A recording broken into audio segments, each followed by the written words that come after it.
Muy bien. Durante el tiempo que vamos a estar aquí, yo les voy a pedir que concentradamente se esfuercen para ir y volver a donde sea necesario, pero no quedarse en el pasado ni a donde fue. Vaya y vuelva, no se pierda. La palabra de hoy tiene que ver con la desobediencia y lo que comunica. Cuando uno desobedece, comunica a todos alrededor que sabemos más que Dios. Cuando uno elige desobedecer, está diciéndole a todo el mundo alrededor que sabe más que Dios. Cuando uno elige obedecer, está diciéndole a todo el mundo, Dios sabe más que nadie. Y eso glorifica a Dios, eso da gloria a Dios. Cuando uno elige desobedecer, está de alguna manera diciéndole a todo el mundo, yo sé más que Dios. ¿Bien? Antes de ir al corazón de la palabra, yo quiero recordarles que ustedes y yo venimos de una cantera. Esa cantera se llama familia. Esa cantera se llama sembradío de papá, mamá, abuelos, abuelas, tíos, primos, amigos, vecinos, el barrio. Allí donde usted nació se daba una cultura, la cultura del barrio, la cultura de la familia, la cultura de la escuela donde usted cursó sus primeros años. Yo recuerdo la cultura de la escuela de Catamarca. Allí fueron los 4 chicos nuestros y yo durante un largo tiempo. Y en la escuela provincia de Catamarca había una directora que con el tiempo se jubiló y asumió la que era vicedirectora. Y la cultura de la escuela cambió. La escuela provincia de Catamarca en un tiempo era conforme a la personalidad, los valores, los criterios, las prioridades de la directora. Excelente. La otra persona era buena persona, pero tenía otros criterios, otra personalidad. Permitía ciertas licencias o se daban otras conductas. La cultura de la escuela cambió. La pintura de las paredes cambió. Los niños no honraban las paredes como cuando estaba la directora, que no le quitaba el ojo al ganado. La directora estaba en la dirección 1 hora antes de que empezaran la clase. Pero durante todo el tiempo, aunque las maestras estaban dando clase, ella andaba por los pasillos, no quitaba el ojo del ganado. Aún las paredes de la escuela hablaban de sus principios. Se llama cultura, estilo de vida. Le hago una pregunta, ¿dónde fue criado usted? ¿Quién lo crió? ¿Quién sembró en su vida? Esto es serio. Estoy preguntando en serio porque la mayoría de las dificultades que usted tiene para crecer en ciertas áreas espirituales tienen que ver con los sembradores que todavía tiene vigente, a quienes todavía usted les rinde tributo, a quienes todavía usted honra, en base a los cuales usted eligió en la vida. Ellos sembraron principios, valores, actitudes, y de alguna manera, aunque ya no estén, usted lo sigue teniendo adentro y siguen peleando porque usted les rinda tributo. Es por eso que la desobediencia comunica a quienes nos rodean que sabemos más que Dios. En Marcos capítulo 1, versos 14 y 15 tenemos el proyecto de Jesús para el cambio de cultura en nuestra vida, en nuestra familia, en nuestra comunidad, en una nación como la Argentina. La Argentina tiene muy poca esperanza, menos que los principios del Evangelio, los valores y la cultura del reino se instalen de una u otra manera en los hombres, las instituciones y las relaciones de las personas. No hay esperanza. Esto es en serio. La iglesia no tiene por qué ser diferente, pero en esta pandemia han bajado, es como si le hubieran cambiado de dirección a la escuela. Es otra la cultura que se ha instalado. Observe este pasaje en el versículo 14, dice, Jesús dijo que Juan el Bautista, si bien era el más pequeño o el más grande de los profetas, solo ministró 6 meses.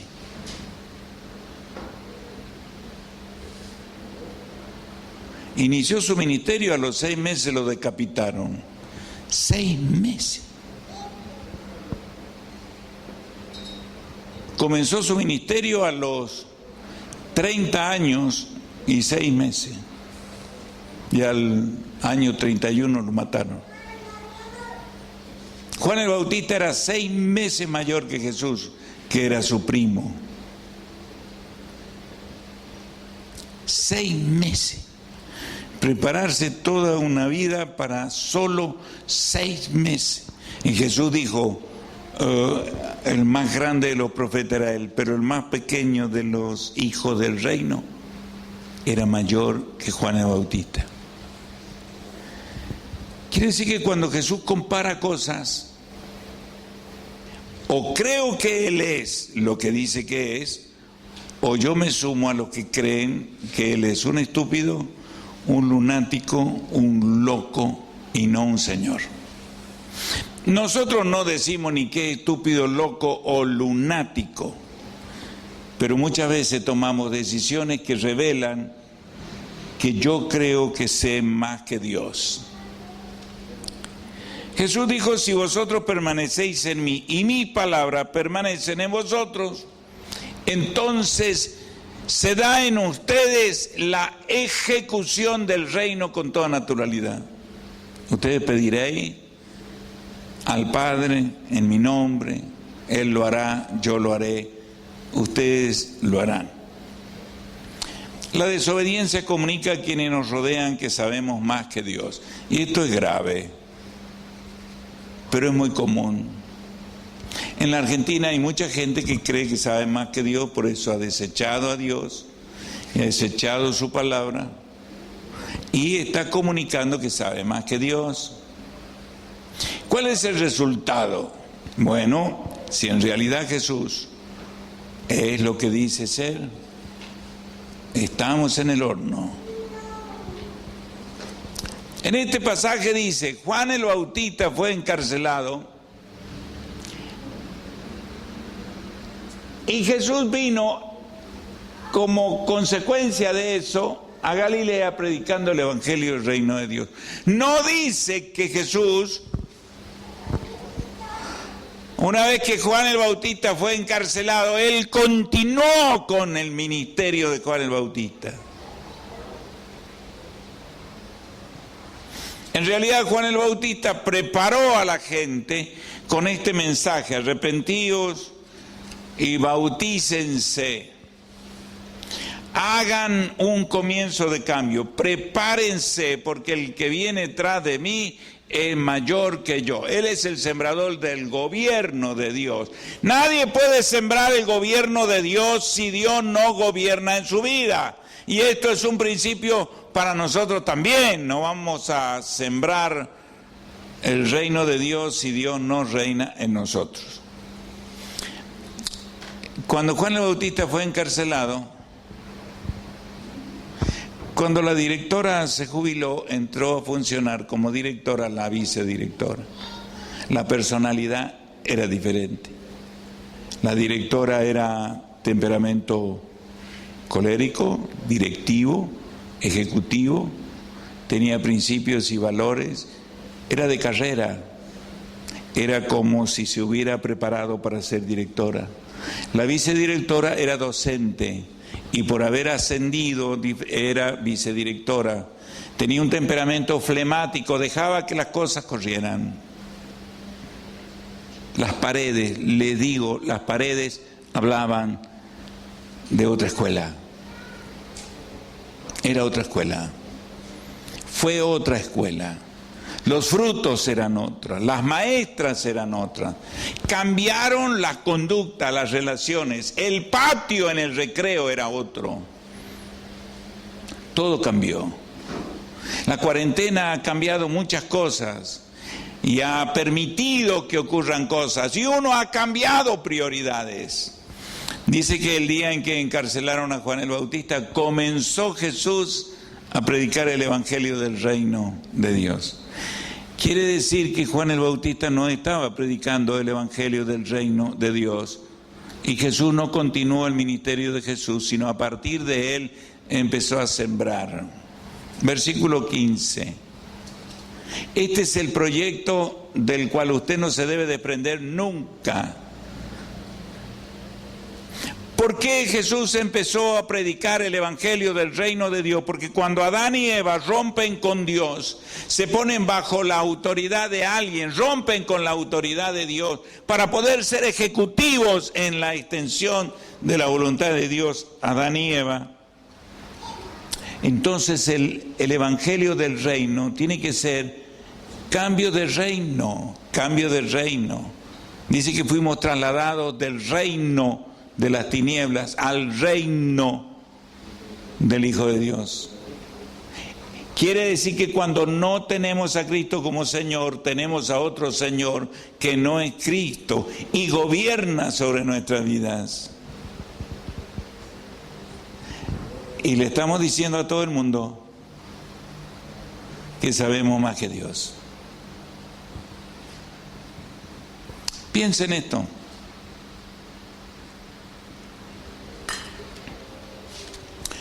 Dice el versículo 15, en forma imperativa, una cultura no cambia a menos que reconozcamos que está en la dirección alguien que sabe lo que está pidiendo. A los docentes, a los alumnos, la directora se paraba en la puerta de la escuela. En la puerta de la escuela, buen día chicos, tengan un lindo día, buen día chicos. Estaba con las maestras en los recreos allí en la sala de maestros. ¿Y cuándo hacía su trabajo de dirección? Y si no lo hacía durante, venía antes o se quedaba después. Pero ella era directora de la escuela y la escuela eran los maestros y la escuela eran los alumnos, no los libros. Si usted es líder de un grupo, usted debe liderar el grupo no para comunicar un contenido, sino para tener relaciones significativas. Y usted debe responder a una relación significativa, no a contenido. Y entonces Jesús dijo, este arrepentidos está en un imperativo esencial. Se llama imperativo porque es una orden y se llama esencial porque fuera de eso no hay vida. Los dos están en un imperativo esencial. Arrepentíos y creed en el Evangelio. No es una opción a elegir.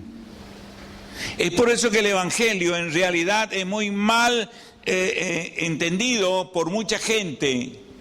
Si los padres no entienden el Evangelio, los hijos jamás lo entenderán.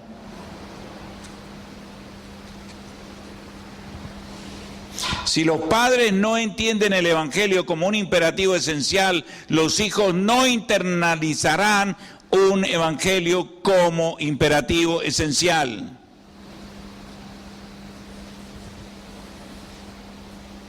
Cuando los padres no entienden el Evangelio como una orden de gobierno, los hijos jamás entenderán el Evangelio como una orden de gobierno de Dios. Y entonces aflora la cultura.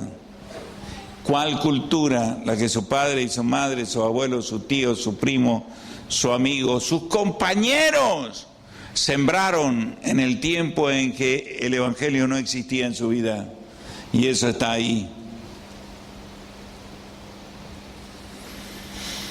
Solemos recordar a un abuelo que nunca conocimos porque nos contaban que él era así. Y ese espíritu se sembró en los padres de este hijo. Y nos contaban que el abuelo era así. Y ese espíritu se sembró. Y eso está sembrado en mí y en usted. Y eso que fue su abuelo, haga memoria, se va a repetir en usted, no ahora que es padre, sino cuando sea abuelo. Hay cosas que su padre hacía que empezaron a manifestarse en usted ahora que es padre. No cuando era joven, porque no era padre, porque tenía patrones de padre. Y cuando empezó a ser padre, empezaron a aflorar esas cosas. No sea impaciente. Usted será tan parecido a sus antepasados que todavía honra, a los cuales no ha tratado como Jesús le ordena. Acá la palabra arrepentimiento significa despójate de todo lo que sea contenido que no esté alineado con el reino. Porque acá la palabra arrepentimiento tiene que ver con contenidos culturales, valores, principios, conducta, costumbres. Aún las siembras evangélicas en tu vida. Las siembras evangélicas. Muchos de ustedes vienen de una cultura evangélica que no es la Viña Nueva. Es una cultura evangélica. Es una manera de ver las cosas, es una manera de sentir las cosas, es una manera de prioridades. Estoy hablando de una manera particular con cada uno de ustedes. Y pueden estar ahora resistiendo inconscientemente algo de acá.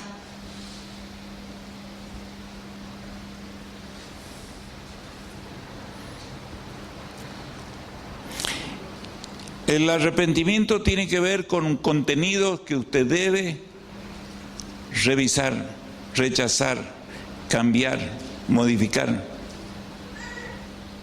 Revise la cultura de su familia, de donde usted nació. Revise la cultura del evangelio donde usted nació.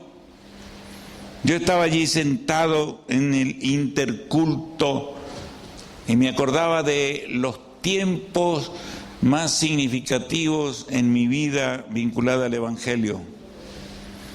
Recordé quien me gestó en el evangelio y usó la palabra.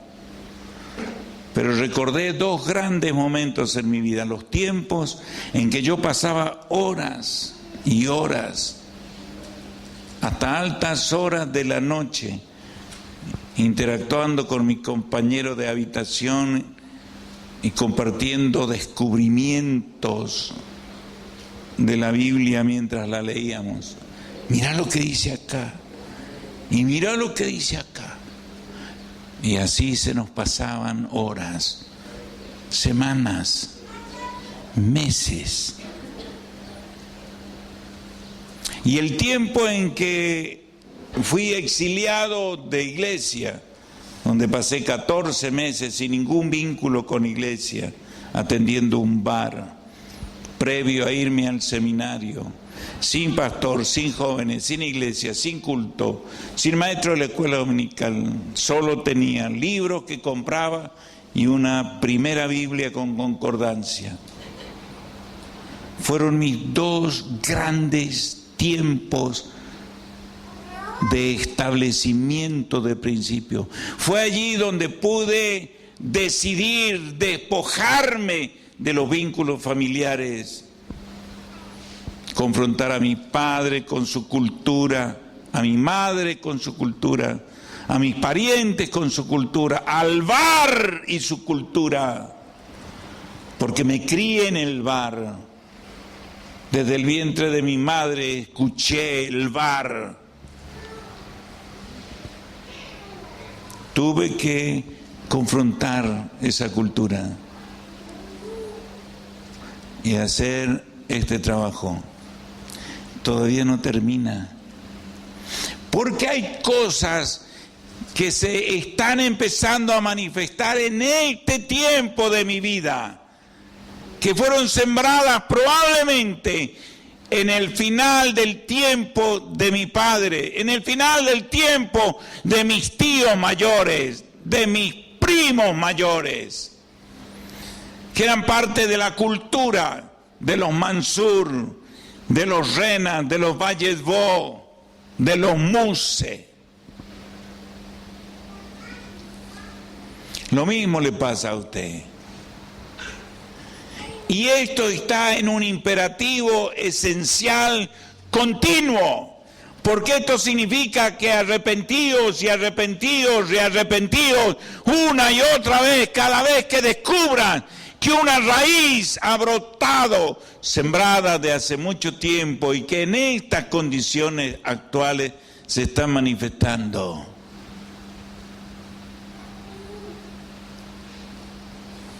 Nosotros presumimos de que ya estamos casi terminados. Pero Jesucristo todavía no viene. Así que no estamos terminados.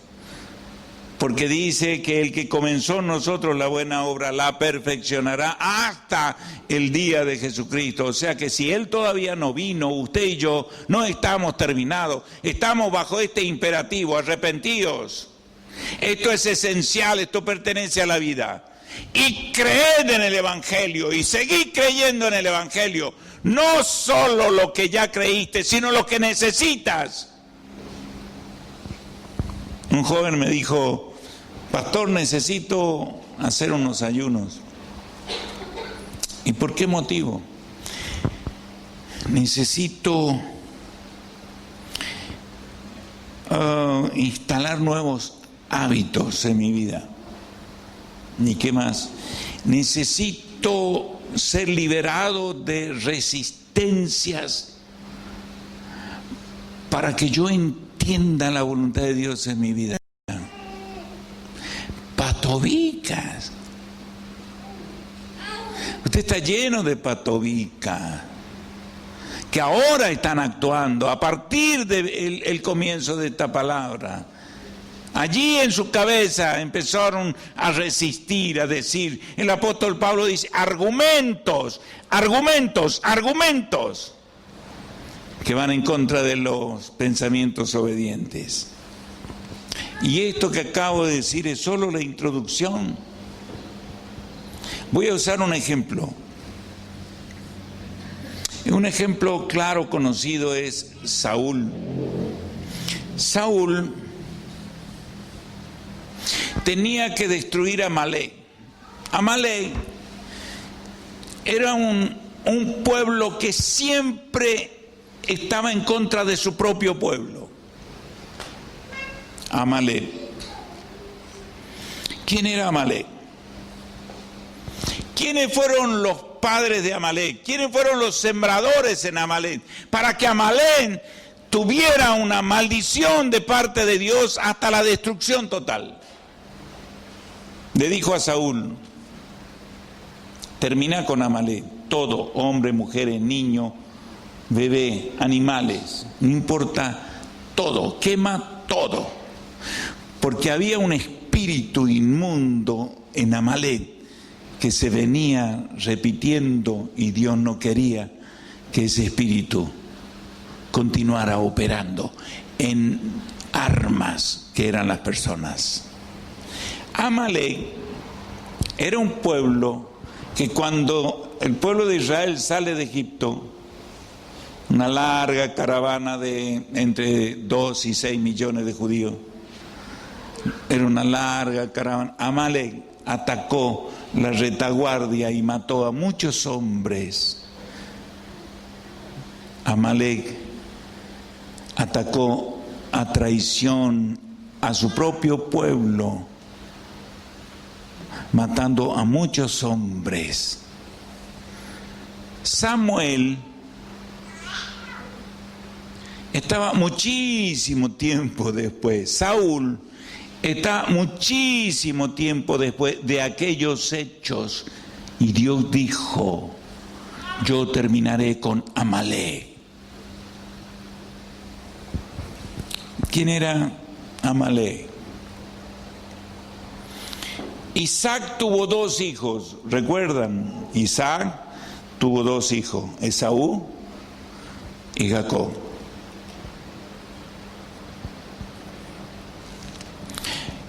Esaú tuvo un primogénito, se llamaba Amalek.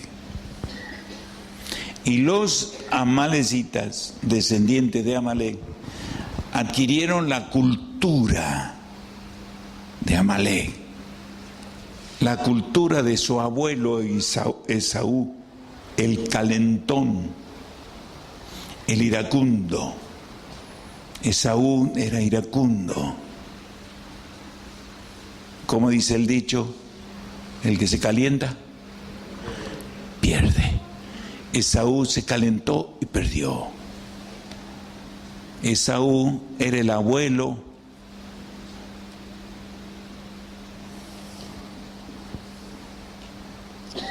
de todos los amalecitas.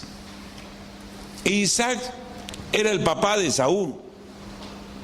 Esaú aprendió, recibió un espíritu. Isaac le mintió acerca de su señora. Isaac era hijo de Abraham y Abraham le mintió a un rey acerca de su señora. Para el tiempo en que Isaac mintió por su señora, ya Abraham había muerto, y no se cree que Abraham le hubiera enseñado a mentir en un espíritu. ¿Y Abraham era hijo de quién? ¿Quién era el padre de Abraham? Taré. ¿Y Taré qué significa? Estorbo.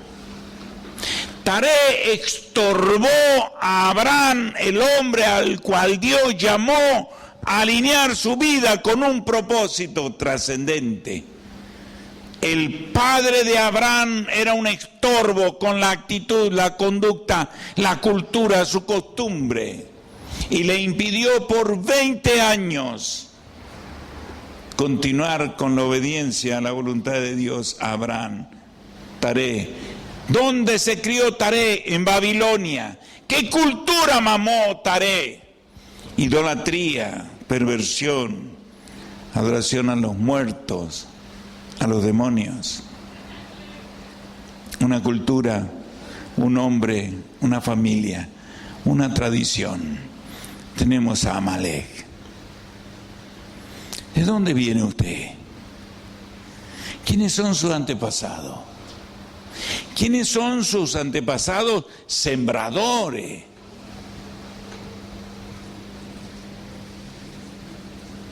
No me diga que está cayendo en cuentas usted, su señora, su esposo, de usted, que ahora está entendiendo por qué hay resistencia, por qué hay disconformidad? ¿Por qué hay negligencia en usted? ¿Por qué usted no observó previamente antes de elegir? Porque también era hijo de Taré.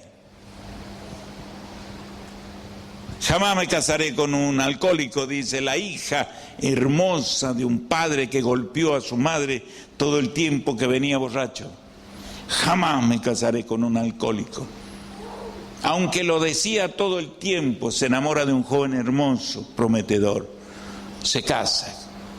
Y a la primera de cuenta, a los primeros conflictos, se va enojado de su casa y vuelve borracho. Y descubre que se casó con algo que no quería, pero porque lo tenía guardado, eligió subconscientemente.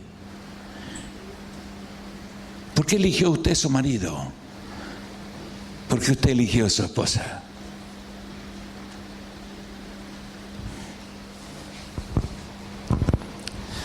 Isaac era el padre de Esaú, Esaú era el padre de Amalek, y Amalek significaba el pueblo que se autodestruye a sí mismo por su conducta. Amalek, los amalecitas, era un pueblo que siempre iba contra su propia familia. Interesante. Ahora, usted tiene cosas grabadas que van en contra de usted. Y lo que va en contra de usted, que usted tiene grabado, va en contra del Hijo de Dios que ha nacido en usted. Diría el apóstol Pablo en Romanos 7, lo que no quiero hacer, eso hago. Y descubro que hay un patrón grabado dentro mío. Y es un patrón de pecado. ¿Qué es un patrón de pecado? Es un patrón que dice, yo sé más que Dios. Puedo elegir una conducta que va en contra de la voluntad de Dios porque yo sé más que Dios.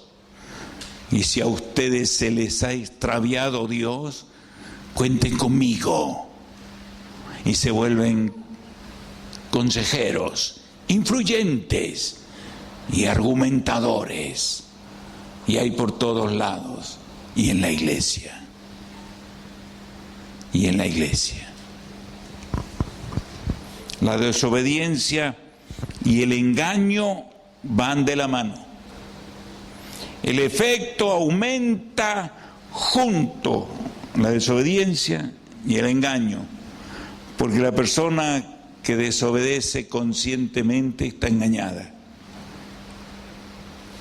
Dios le dijo a través de Samuel, ve pues y hiere a Amalek y destruye todo lo que tiene y no te apiades de él, mata hombres, mujeres, niños, aún los de pecho, ovejas, vacas, camellos, asno, todo.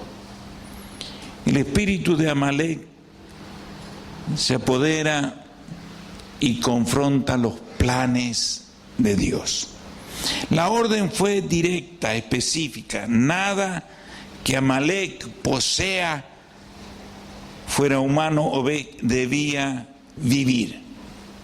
Nada que usted tenga como recuerdo de lo mejor de su familia, que no estaba sujeto a Dios, vale la pena mantener vigente. Hablo en serio. No me importa cuán importante fue su padre o su madre. Si él no honraba a Dios, no tiene ningún derecho a mantener vigente sus mejores cosas. Jesús dijo, el que ama más a padre, madre, hermano, hermana, que a mí. Y hay demasiado de eso en la iglesia. La orden fue muy directa y específica. Nada que Amalek tenga debe vivir. Amalek, el espíritu de Amalek. Usted no se tiene que perder ninguna frase, menos mal que está grabado. El espíritu de Amalek tiende a destruir el liderazgo. de la voluntad de Dios en su vida, a dañarlo, a modificarlo, a cuestionarlo. El espíritu de Amalek tiende a destruir la cobertura importante en su vida, los líderes, los padres, las autoridades. Es por eso que la rebelión va acompañada de la desobediencia. ¿Qué hizo Amalek con la caravana de Israel liberado de Egipto? Mató a los hombres y despojó de las riquezas que iban en el fondo de la caravana. Eran delincuentes. Usted tolera delincuentes en su pensamiento, usted tolera razonamientos delincuentes porque están atentando contra el liderazgo genuino en su vida. Su padre, su madre, estoy hablando de liderazgo genuino, espirituales, la voluntad de Dios. Había otro espíritu en Josué y en Caleb. Los 10 líderes que entraron con ellos volvieron argumentando y cuestionando la voluntad de su líder, respaldada por Dios. Moisés dijo: vayan, reconozcan para que organicemos la entrada. Y ellos vinieron argumentando, cuestionando el liderazgo de Moisés, que a lo largo de las caminatas lo van a seguir haciendo. Esos 10 líderes encarnaban el liderazgo de 10 tribus que continuamente cuestionaron a Moisés en el desierto. Y todos murieron en el desierto. Dios es consecuente. Amalek nunca entrará a la tierra prometida. Amalek nunca estará mezclado con el reino de Dios. Nunca. O reina Amalek o reina Dios. Pero donde está Amalek, el reino de Dios en tu vida es débil.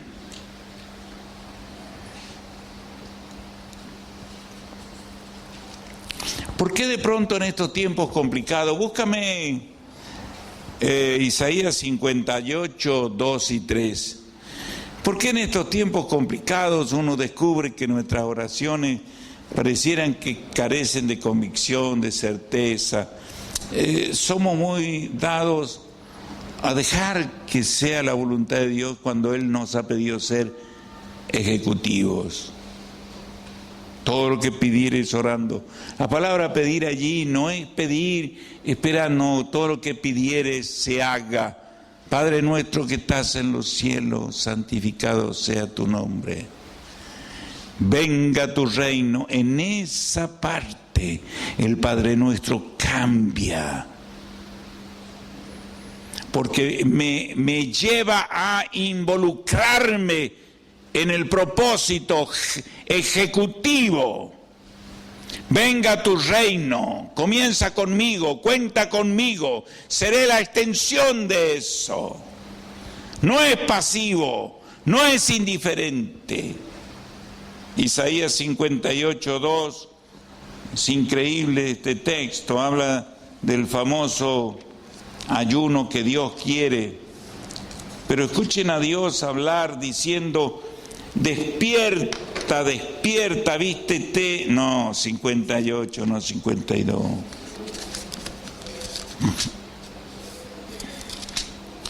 ...58, conocido este pasaje. Clama a voz en cuello, no te detenga, alza tu voz como trompeta y anuncia a mi pueblo su rebelión y a la casa de Jacob su Amalek.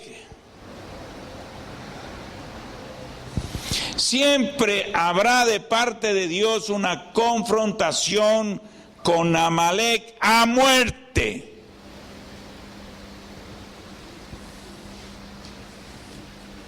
Las circunstancias de la vida las tienes que leer como una gran trompeta que viene contra Amalek en tu vida.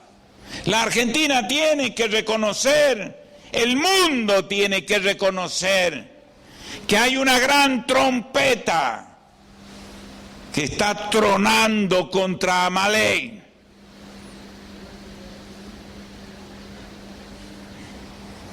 En el versículo 2 dice que me buscan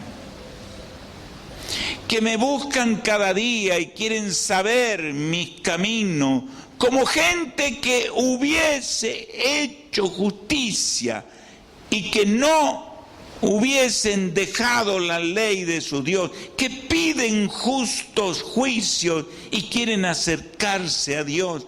¿Por qué? Dicen, ayunamos y no hiciste caso. Humillamos nuestra alma y no te diste por entendido. Están increpando a Dios. Amalek es cara dura. El Amalek en nuestra vida es un cara dura. Pide que Dios nos explique por qué. ¿Por qué? ¿Por qué? ¿Por qué? Y Dios sigue diciendo, he aquí que en el día de vuestro ayuno buscáis vuestro propio gusto y oprimís a todos vuestros trabajadores. He aquí que para contiendas y debates ayunas y para herir con el puño inicuamente. No ayunéis como hoy para que vuestra voz sea oída en lo alto. Amalek debe ser destruido, porque si no estamos diciéndole a todo el mundo, yo sé más que Dios. Ahora piense en la cantera de su familia. Ya piense. Piense.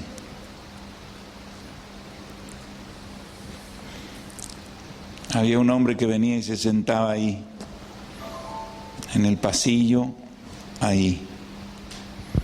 Yo predicaba, yo enseñaba y lo miraba porque él estaba ahí, me miraba. Y yo sabía que él no entendía nada y que se iba de acá tan ciego como había venido. Yo sabía que él no entendía nada. Hasta que un día me dijo, pastor, no sé por qué, pero no entiendo nada. Y le dije, usted siga viniendo, sígase sentando ahí. Un día,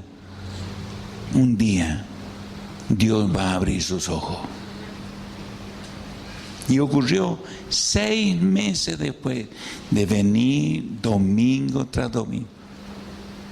Yo no dejé de animarlo a venir. Es triste que una persona viene, escucha y no entiende nada. Con el tiempo, él empezó a entender y sus comentarios eran, la verdad, yo pensaba que esto era así, pero me doy cuenta ahora que es al revés. ¿Engañado? ¿Amalecita? ¿Ciego? ¿Habrá de eso aquí ahora?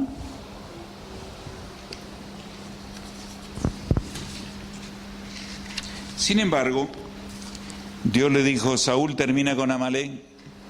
Sin embargo, Saúl y el pueblo reservaron al rey, a Agag, y a lo mejor de las ovejas. A veces nosotros queremos disfrazar de... lo voy a decir de otra manera. A veces nosotros no tratamos tan drásticamente Amalek en nuestra vida porque lo teñimos de una oferta de buenas obras, de filantropía. Vamos a ofrecer un sacrificio de adoración a Jehová con alguna vaca y algunos corderos y nos dejaremos lo otro. No lo maté a Agag porque ¿qué sentido tiene que lo matemos, lo dejemos que se pudra y se lo coman los animales en el campo, pudiéndolo traer como un trofeo de victoria? como hacen todos los reyes paganos, que se atribuyen la victoria sobre el rey, trayendo al rey vivo y eventualmente después colgarlo en la plaza pública para que todo el mundo se dé cuenta y victoree al vencedor. Muchos de nosotros nos perdemos muchas cosas diciéndole a todo el mundo que yo sé más que Dios. Y Saúl razonó de esta manera: es un desperdicio esto. ¿Será que Dios quiere que yo deje todo esto? Si no es tan malo. Además conozco a buena gente que hace eso. Cuando nosotros con Norma nos íbamos a casar, dijimos, en nuestro casamiento las cosas van a ser así, así. Y claro, la familia nuestra, yo era un trompo. Yo era un bailarín. Yo me bailaba todo. Me gané un concurso de resistencia bailando cumbia, yenca, pasodoble y todo eso. El traje estaba empapado y hacía clac los zapatos hasta que abandonó la otra pareja y nosotros terminamos. Yo era un bailarín.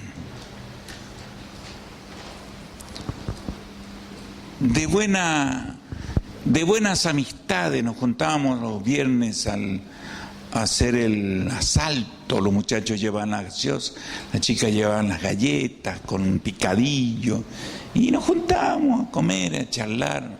Era esas lindas cosas que ocurren en muchos lugares. Entonces yo vengo de esa cultura. Cuando nos ponemos de novio y diagramamos el casamiento, dijimos, en nuestro casamiento no va a haber esto, ni va a haber esto otro. Y claro, la presión de allá, más la presión de un porcentaje de acá, porque nosotros éramos creyentes, la familia de Norma eran creyentes, así, pero había familia. ¿Cómo no va a haber chengue chengue? ¿Cómo no va a haber esto otro? ¿Y cómo no va a haber esto otro? Los árabes bailan el vals y en la segunda vuelta le ponen una cacerola y la quita. Porque los turcos, los árabes, solían sacar billetitos nuevos haciendo como una baraja y hacían así. Era como Saúl con Agar. Y echaban en la olla billetitos nuevos, billetitos grandes. Se juntaba buena guita.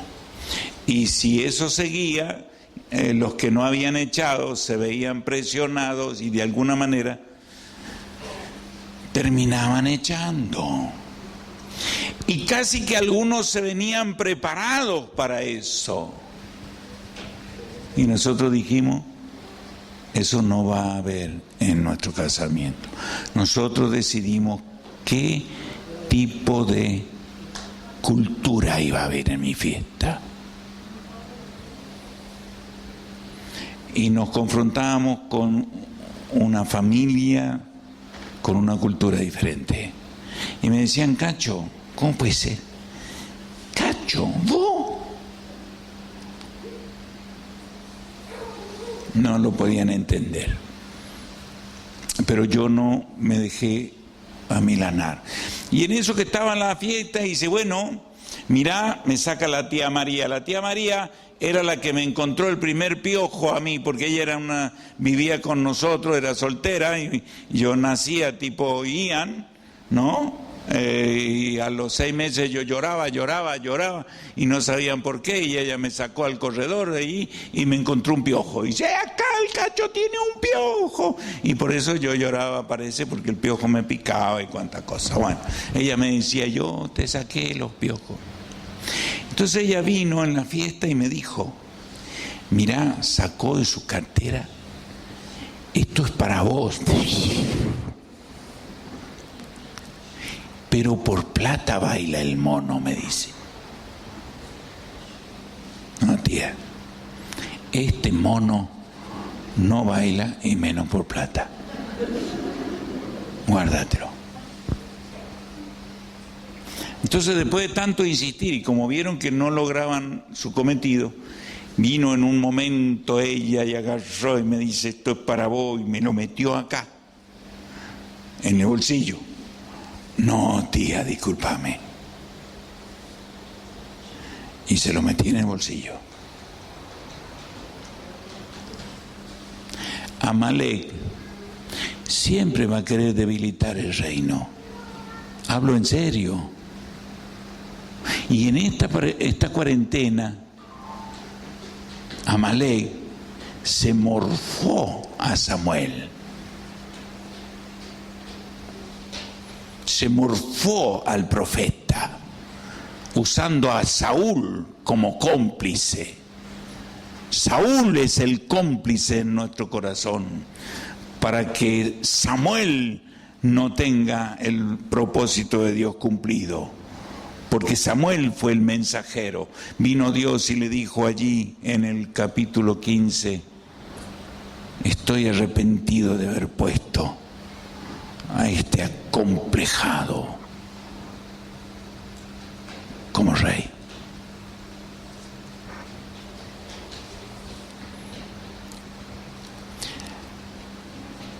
El razonamiento de Saúl lo engañó.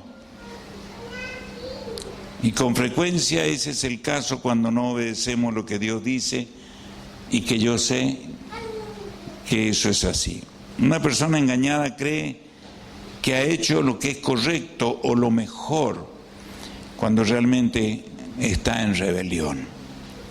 Esto es especialmente cierto en aquellos que desobedecen repetidamente la palabra de Dios. Sus corazones continúan oscureciéndose por el razonamiento y su engaño crece aún más.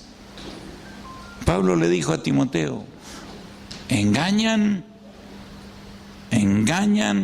y serán engañados. La desobediencia está acompañada por el engaño y ambos empeoran si no se confronta. No solo que el desobediente engaña a otros, sino que se engaña a sí mismo también. Este incidente en la vida de Saúl con el ganado no fue el primero, porque un tiempo antes Samuel confrontó a Saúl en cuanto al sacrificio, porque lo quiso reemplazar a Samuel, el profeta, en una función que no le correspondía. Tenía un patrón. Revise los patrones de Amalek, de desobediencia y rebelión en su familia.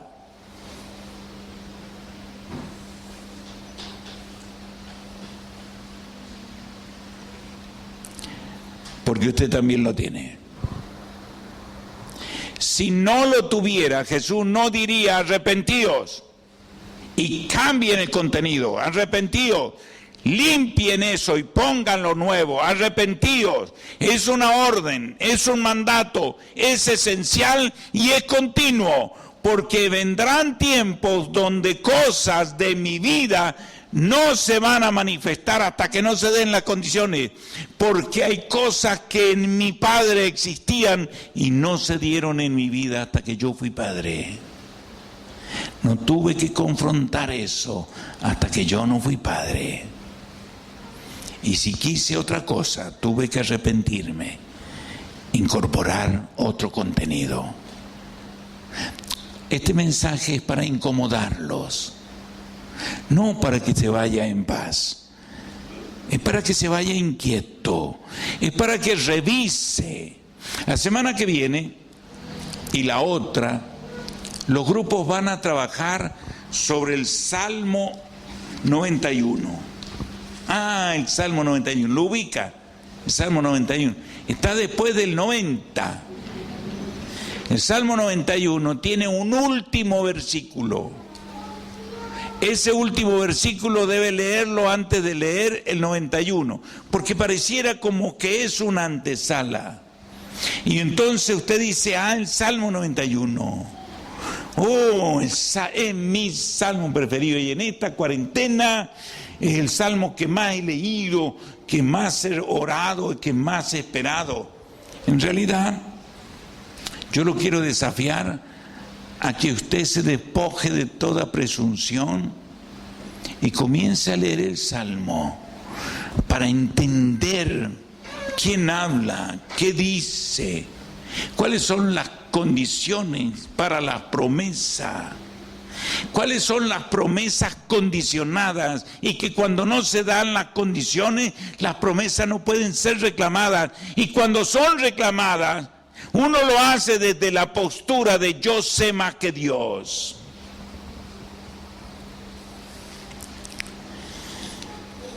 En vez de admitir el error, una malecita busca a quien culpar. Saúl dijo, el pueblo me presionó. Pero si vos sos el rey, vos fuiste puesto para gobernar, vos sos el padre, pero es que él llora. Y que llore. ¿Lo que quiere hacer es correcto? No. Y si se transforma en un patrón, ¿le va a hacer bien cuando sea adulto andar por la vida con ese patrón? Y no, pues que llore entonces. Usted es el padre. Pero es que yo no quiero que sufra. No sufre ahora, va a sufrir después. Y te va a maldecir por no haberle puesto límite. Amale. El pueblo me presionó y tuve miedo y los dejé que hicieran. Sin embargo, Dios no echó al pueblo, echó a Saúl.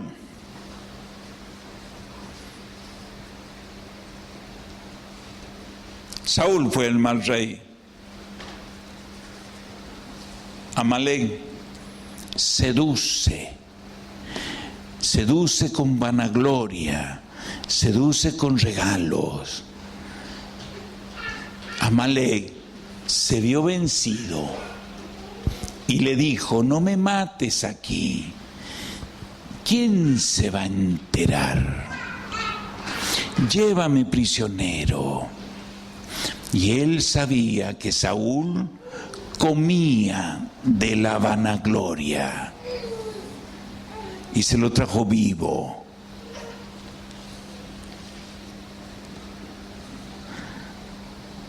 Pensando que hacía lo que un buen rey victorioso debía hacer. Él era hijo de Dios y debía hacer la voluntad de Dios. No tenía que volver con ningún rey vivo, ni con vaca. Él sabía más que Dios. Por eso hizo lo que hizo. Y termino con estas dos cosas. Número uno, cuando Samuel tuvo que terminar la obra, le dijo a Saúl, tráeme a Amalek. Y Amalek vino sonriendo, porque él pensaba que había conseguido los derechos para permanecer con vida. Y dice que Samuel lo descuartizó delante de todo el mundo. Es lo que usted tiene que hacer. Descuartizar a Amalek sin piedad en su vida y con testigos. Usted debe arrepentirse de cosas y hacerlo delante de su líder de grupo, de sus hermanos de grupo, y decir, yo hoy quiero confesar que he presumido de saber más que Dios en esto y en esto, y hoy lo descuartizo. Y hay un texto que me da mucha tristeza. Saúl y Samuel se criaron juntos. Uno era profeta, el otro fue convocado para ser rey. Compartieron tiempos de ministerio. Eran amigos, pero sus funciones eran diferentes. Y cuando Dios desechó a Saúl y le quitó el reino, Samuel lloró a Saúl mucho tiempo, hasta que Dios vino y le dijo: ¿hasta cuándo vas a llorar a lo que yo deseché? Pero es que es mi amigo. ¿Quiere que te deseche a vos también? Nosotros hemos sido cómplices del Amalek en la vida de nuestros hermanos. Hemos consentido.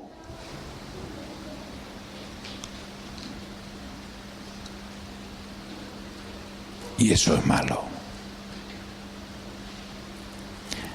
Y la segunda cosa, para llevarse a casa, cuando Jesús entró a la aldea de Betania, dice que fue invitado a la casa de dos hermanas y un hermano, María y Marta. Jesús entró a la casa. Y Marta era afanada. Afanada significa una persona que está sumamente acostumbrada a estar en actividad. No se sienta ni para tomarse un té.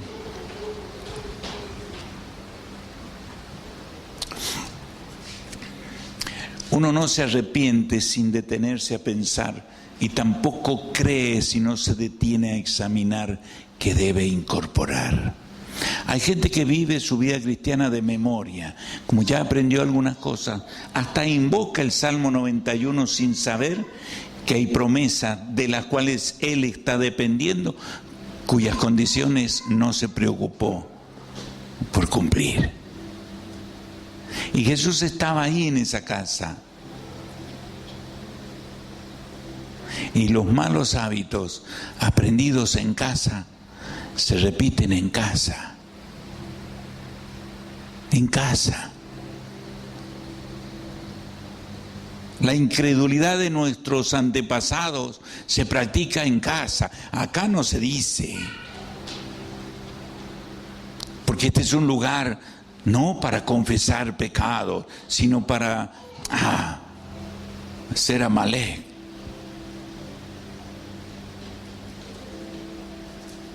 La violencia de género se siembra en casa y se practica en casa.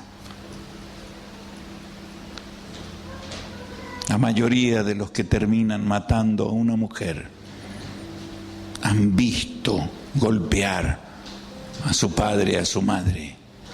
Han visto violencia, se ha sembrado rabia y bronca, a veces contra su propia madre, por el modo en que la madre los avergonzaba todo el tiempo. Por supuesto no va a matar la madre, en algunos casos sí, pero después mata a alguien que eligió, similar a su madre, que continuó con el patrón de desaprobación de su madre hasta que cometió un femicidio.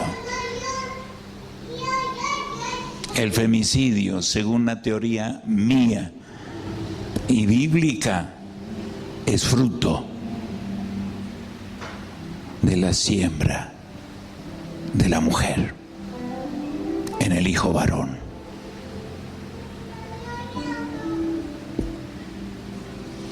Eso es lo que yo creo.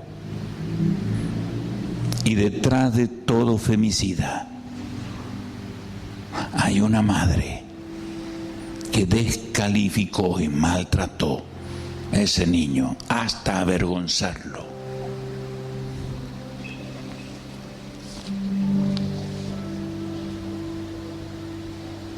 Y detrás de un femicida hay una madre que no tuvo un padre, que honró a su madre y le dio el valor como mujer para luego elegir a un hombre al cual honrar y respetar. Detrás de un femicida hay una madre que no respetó a su marido.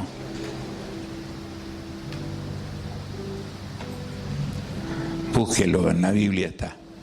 Oramos. Padre amado, reconocemos la necesidad como país de tu paternidad, de este mensaje, de un llamado a confrontar las culturas destructivas e instalar los principios de tu palabra, de tu gobierno. Señor, te doy gracias porque sabes cómo dejar que el chiquero de nuestras propias decisiones nos obliguen a volver a casa. Te doy gracias porque escuchar otra vez, como esta canción que aprendimos hoy, volver a escuchar tus palabras es esperanza. Señor, bendigo las familias aquí que se van a casa con una certeza, que el que comenzó la buena obra en sus vidas, tú no las dejarás sin terminar. Y en ese proceso habrá arrepentimiento y creer, arrepentimiento y creer de una manera dinámica, continua, progresiva y madura. En tu nombre, Señor. Amén.